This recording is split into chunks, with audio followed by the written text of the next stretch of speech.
छात्रों नमस्कार। हम लोग पढ़ रहे हैं फंडामेंटल राइट नंबर 2। आप लोग को एक्स्ट्रा क्लासेस फार्मूला के यूट्यूब चैनल पर स्वागत है। मोबाइल में कुछ प्रॉब्लम है, लॉकडाउन के कारण बनना संभव नहीं है। जो भी संसाधन है हम आपको उसमें दे रहे हैं, कोशिश कर रहे हैं कि रेगुलर क्लासेज आपका मिस ना हो।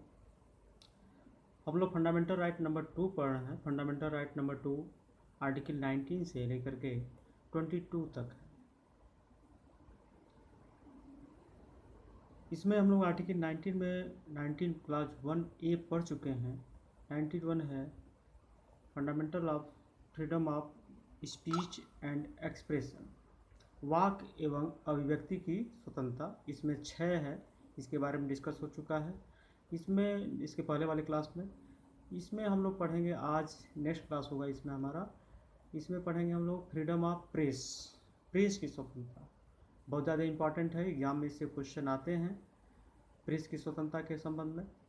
प्रेस की स्वतंत्रता का मतलब ये है कि बिना किसी रिस्ट्रिक्शन के, बिना किसी रोक के पेपर में या इलेक्ट्रॉनिक मीडिया में या अन्य कोई भी जिसके द्वारा विचारों का आदान प्रदान होता हो, बिना किसी प्रतिबंध के प्रकाशित किया जाना।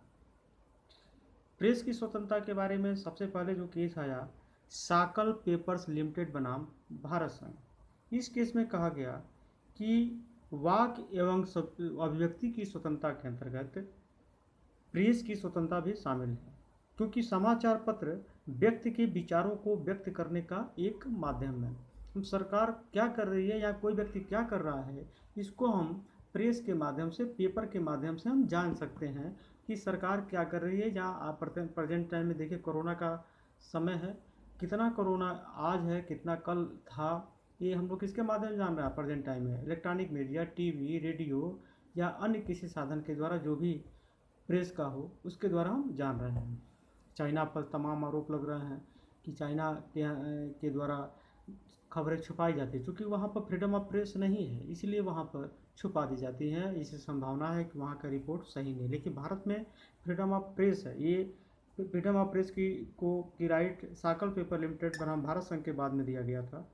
नेक्स्ट केस है प्रभुदत्त बनाम भारत संघ। इस केस में कहा गया कि यदि कोई व्यक्ति अपनी इच्छा से प्रेस को सूचना देना चाहता है, तभी उससे पूछा जाएगा, अन्यथा उससे प्रेस को पूछने का अधिकार नहीं है।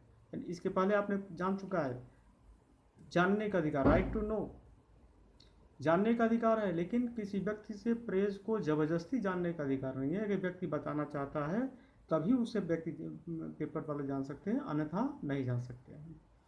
नेक्स्ट आता है प्री रिस्ट्रिक्शन, पूर्व अवरोध। नहीं, क्या पेपर वाले पर किसी प्रकार का अवरोध लगाया जा सकता है?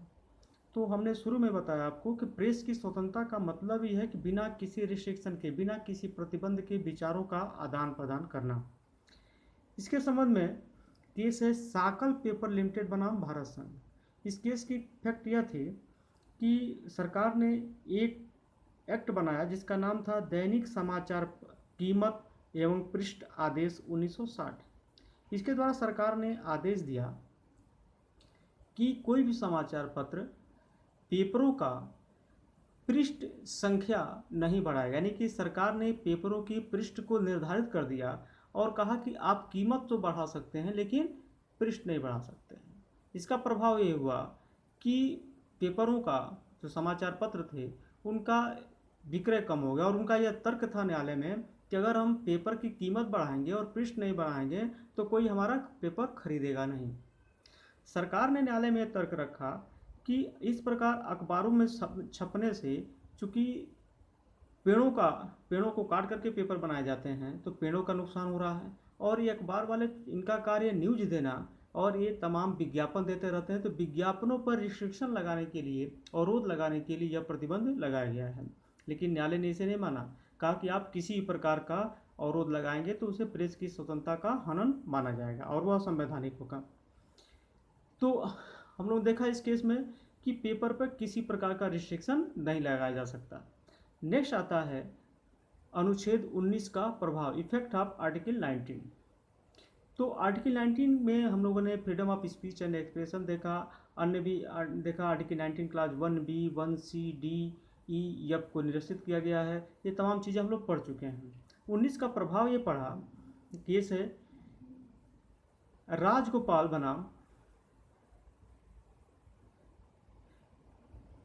बनाम तमिलनाडु राज्य। इस केस में क्या हुआ था कि एक राजगोपाल एक अपराधी किस्म का व्यक्ति था और इसने एक न्यूज में अपना इंटरव्यू दिया। उसमें अनेकों अधिकारी और नेताओं का नाम उस इंटरव्यू में दिया। अतः इन अधिकारी और नेताओं ने एक न्यायालय में, सुप्रीम कोर्ट में मुकदमा लाया कि इस पेपर का प्रकाशन रोक दिया जाए, क्योंकि अगर इसका प्रकाशन होगा तो उनकी मानहानि होगी। न्यायालय ने कहा कि नहीं, हम मानहानि के डर से किसी भी प्रकाशन को हम रोक नहीं सकते। नेक्स्ट केस आया KA अब्बास बनाम यूनियन ऑफ इंडिया। एक और केस था इससे रिलेटेड, बॉबी आर्ट इंटरनेशनल बनाम ओमपाल सिंह हून। इस केस में क्या था, फूलन देवी का नाम आप लोग जानते ही होंगे। फूलन देवी को डकैत बनने के पहले उनके साथ गांव में रेप किया गया था और इसी पर यह पिक्चर आधारित था और इस पिक्चर में रेप को दिखाया गया था। अतः सिनेमा बोर्ड ने, सेंसर बोर्ड ने इस पिक्चर को U कैटेगरी में डाल दिया। अतः जो सिनेमा के डायरेक्टर थे उन्होंने कोर्ट में मुकदमा किया कि U कैटेगरी में बांट देना, हमारे पिक्चर के फ्रीडम ऑफ प्रेस पर रिस्ट्रिक्शन है और रोक है। लेकिन न्यायालय ने कहा कि नहीं, अगर पिक्चर में कोई ऐसी चीज़ दिखाई गई है जो देखने से किसी के मन पर गलत प्रभाव पड़ सकता है तो उसे U कैटेगरी में बांटा जा सकता है। तो इस केस में निर्धारित किया गया कि पिक्चरों को A और U कैटेगरी में बांटना असंवैधानिक नहीं है। एक और केस आया हमदर्द दवाखाना बनाम भारत संघ। इस केस में कहा गया कि जो टीवी में या पेपर में विज्ञापन हम देखते हैं, न्यायालय ने कहा कि विज्ञापन भी वाक एवं अभिव्यक्ति की स्वतंत्रता का एक अंग है। इसी प्रकार से भारतीय कम्युनिस्ट पार्टी बनाम भारत संघ के बाद में न्यायालय ने कहा कि राजनीतिक पार्टियों के द्वारा बंद का आयोजन किया जाना या हड़ताल करना एक असंवैधानिक है, यह फ्रीडम ऑफ स्पीच के अंतर्गत नहीं आता। तो ये हमारा आर्टिकल 19 खत्म हो गया। इस पर कुछ मैंने